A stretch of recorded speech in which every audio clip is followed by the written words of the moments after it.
But the news was just announced that WNBA TV ratings are down more than 50% since Caitlin Clark's injury. And it was also reported that the Indiana Fever television viewership is also down over 53%. Now, I know a lot of us were expecting some sort of dip since Caitlin Clark has been out with injury, but I don't think all of us were expecting the entire viewership of the entire... The WNBA just learned the hard way that life without Caitlin Clark is like Netflix without Wi-Fi.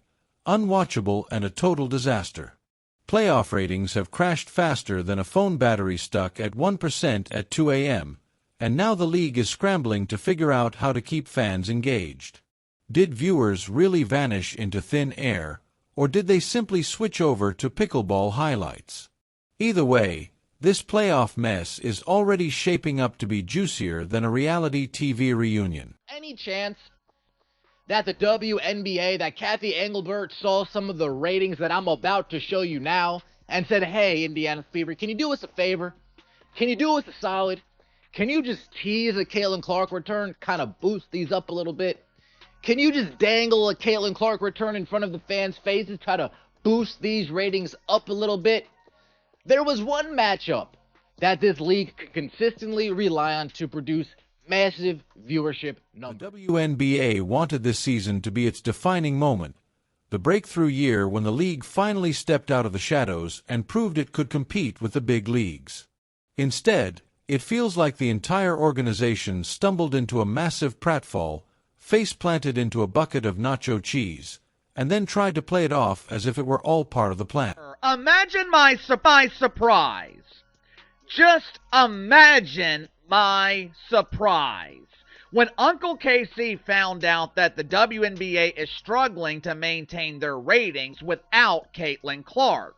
To make matters worse, and this is something I have definitely noticed in the last 3 or 4 weeks, especially since the All-Star game, the WNBA seems to be struggling to maintain interest. Let's be honest, this WNBA season has been a spectacular, chaotic dumpster fire. If you tuned in for basketball, you got a flood of injuries, foul calls that looked like they came from referees wearing broken glasses, and a commissioner who treats player health as nothing more than a suggestion. If you tuned in for entertainment, you probably checked out the moment Caitlin Clark spent more time on the bench than on the court, thanks to defenders treating her ankles like public property and using her as a human crash test dummy. The word that comes to my mind is gratitude. There's an incredible level of gratitude that should be accorded to this young lady with what she did for this sport. How was the attendance of Team USA in the Olympics? What would it have been like if Caitlin Clark was playing on that team? Remember the first game? Look at this right here. National broadcast viewership. What are we talking about here? 1,000, what is that? 1.219? Is that the number? And the game afterwards got 485,000. So the Fever and their game against the Minnesota Lynx was 1.219 million. You know things are bad when the most thrilling part of the season has been watching fans wonder if the league will collapse before the playoffs even end. Spoiler alert, it's barely holding together with a thin strip of duct tape labeled, "Please don't notice how bad this is." Should thank their lucky stars for the record ratings Caitlin Clark is detonating, even if new fans are mostly white fans. It doesn't matter what color eyeballs are. But the other day, I must admit, it hit me like Katie Bell Henderson telling me that's enough. I told myself it's not racist for me to like Caitlin. And speaking of bad, let's talk about the officiating. This season's referees look like they were plucked straight from a mall food court during lunch rush. One is still chewing a slice of pizza while deciding whether to call a flagrant foul, and another seems convinced they were hired to officiate a roller derby. Their consistency falls somewhere between a magic 8-ball and a fortune cookie. One game, a shove is ignored. The next, someone sneezes too hard and gets ejected. If the referees had their own stat line this year, it would read, turnovers, 0 correct calls every single possession. WNBA has a problem, and that problem is Caitlin Clark not playing in WNBA games. Now, what all does this affect? The ratings are plummeting. Guys, there's ratings for a couple of these games that are eye-poppingly. Now, let's talk injuries, because this WNBA season looks less like a basketball league and more like an orthopedic surgeon's Christmas wish list. Caitlin Clark has spent more time rehabbing than playing, largely because defenders treat her like she owes them money. Every drive to the basket feels like a new episode of How Hard Can We Smash Caitlin Before the Ref Notices? And the answer is, harder than you think. But Clark isn't the only casualty in this basketball apocalypse. You can practically hear the commissioner's office sigh in relief. One less star to manage. And if that wasn't enough, Angel Reese declared, "You know what? I'm out." She quit mid-season, which might shock fans in other sports, but in the WNBA, it feels more like a commentary on the league itself. Let's be real, if the commissioner can't keep the league running smoothly, the refs are auditioning for clown school, and players are dropping like flies on a hot July afternoon, why wouldn't someone walk away? Reese probably figured she'd rather spend her time on Instagram than risk another game where she gets tackled like she's auditioning for the NFL. Trend that the WNBA is excited about. That's a trend that Kathy Engelbert would say, hey, Fever, hey, Lynn Dunn, hey, Kelly, hey, Amber, can you guys start dangling that Caitlin Clark return like you used to do? You know, before Caitlin Clark gave a statement and you guys were hands off. Can you guys, just string them along a little bit more? We want to get these ratings back up. We want to get these players numbers. Who are still healthy are forced to compete in games that look less like basketball and more like a hybrid of rugby and professional wrestling. Half the time, you're not sure if you're watching a playoff matchup or WWE SummerSlam. You half expect someone to pull out a steel chair at any moment. Meanwhile, the commissioner gives interviews about how the league is growing and building momentum. Sure, just like I'm growing taller every time I wear high heels. Calling this season growth is like calling a house fire a new lighting design. It's delusional. These women are giving everything they have, even as the system around them collapses. They don't deserve refs who whistle like they're at a toddler's birthday party. They don't deserve leadership that treats their health like an optional side quest. They don't deserve a league that markets them only when it's convenient and abandons them the moment things get tough. Yet here we are, the WNBA season limping to a close, ratings circling the drain, stars on the injured list, and fans shaking their heads, wondering if the league can survive another year like this. If this was meant to be the season of growth, congratulations. It grew into the biggest mess imaginable. The Chicago Sky, right after that game, they opened an investigation once again into the fans, where they found nothing, but the damage had already been done at that point. If some of these things happen just one time here and there's one certain media personality who's just always saying these kind of things, and whatever. I feel like fans as a whole can be like, okay, whatever, this person is just a hater.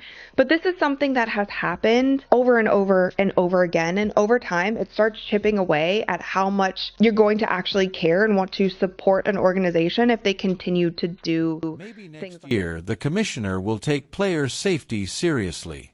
Maybe the referees will learn what a foul actually is. Maybe stars like Caitlin Clark will finally finish a season without being tackled into early retirement. But until then, the WNBA teeters on the brink, and it's not because fans don't care. It's because leadership doesn't. The league thought this would be the year of endless ticket sales, arenas packed with fans lining up like it was the launch of the newest iPhone. Instead, reality has delivered empty seats echoing louder than the referee whistles. You can almost hear popcorn vendors sighing into the void, begging someone, anyone, to buy a hot dog. Ticket sales look like a clearance rack at a failing department store. We're expanding the fan base, they say, while fans are expanding their Netflix queues instead of watching. Without Clark drawing viewers, without Cunningham on the floor, and without Reese stirring up drama, ticket sales collapsed faster than a Jenga tower in an earthquake. The funniest part? The league keeps trying to spin it. Social media posts roll out like everything is normal. Another exciting night of WNBA action, they say. Meanwhile, Fans in the comments reply, "Exciting where? At which game? In another dimension." Memes of tumbleweeds rolling across empty seats flood the thread. You know it's bad when your own marketing tweets become a comedy show for fans who have clearly given up hope. Thing, man. It's embarrassing. It is embarrassing what you guys have done. And then people are catching on to your tactics. You got the people on Twitter catching on to your tactics. Like, look at this right here. Look at this right here. They said ESPN didn't want to show the ratings were down from WNBA All-Star Game because Caitlin Clark... Let's not forget the commissioner herself. She deserves an Oscar for acting like nothing is wrong. She gets on camera claiming the league is in the best position it's ever been, which is like the captain of the Titanic bragging about how great the ship looks underwater. Sure, technically it's still floating, but not in the way you want. She has become a master of denial, like a magician distracting you with card tricks while the entire stage burns. And when people call her out, when fans demand accountability for the injuries, the terrible officiating, and the obvious lack of player protection, the response is silence, or worse, some canned statement about reviewing protocols. Medical staff suddenly rush in like it's the moon landing, refs magically remember how to enforce rules, and the league bends over backward to protect its moneymakers. Because without your stars, nobody watches. Ratings die. Ticket sales plummet. It's not rocket science, it's basic business. The NFL operates the same way.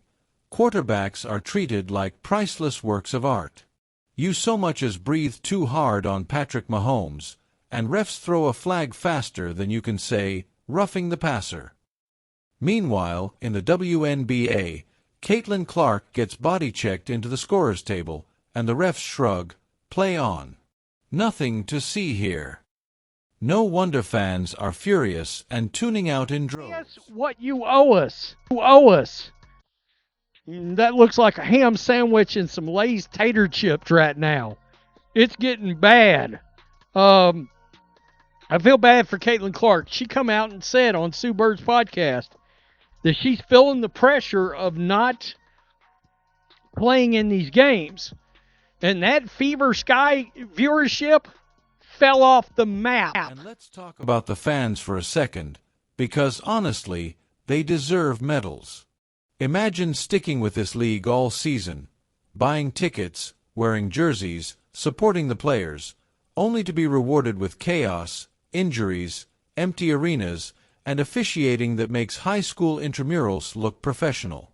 Die-hard fans must feel like they've been trapped in a toxic relationship, hoping things will get better, only for the league to forget their anniversary, wreck their car, and then blame them for not being supportive enough. On social media, the frustration is everywhere. Every highlight post brings the same comments, "Protect Caitlin Clark, where's the leadership? Why is this ref employed? Why are ticket prices higher than my phone bill for games that feel like Sunday pickup at the YMCA?" Financially, the league can't afford another season like this. Ratings tanked, ticket sales are embarrassing, star power is gone, and momentum evaporated the moment Clark was sidelined. It feels like the league is dangling from a cliff by one pinky finger while the commissioner stands above saying, "Don't worry, we're growing." Let's get real. If the WNBA collapses, it won't be because fans didn't care, or because women's sports can't thrive. It will be because the league leadership failed the players, failed the fans, and failed itself. How do you build a sustainable league when every year feels like a fresh episode of Who's Injured This Time? How do you build loyalty when referees make games unwatchable? How do you expand when your stars are more likely to end the season in crutches than with a trophy?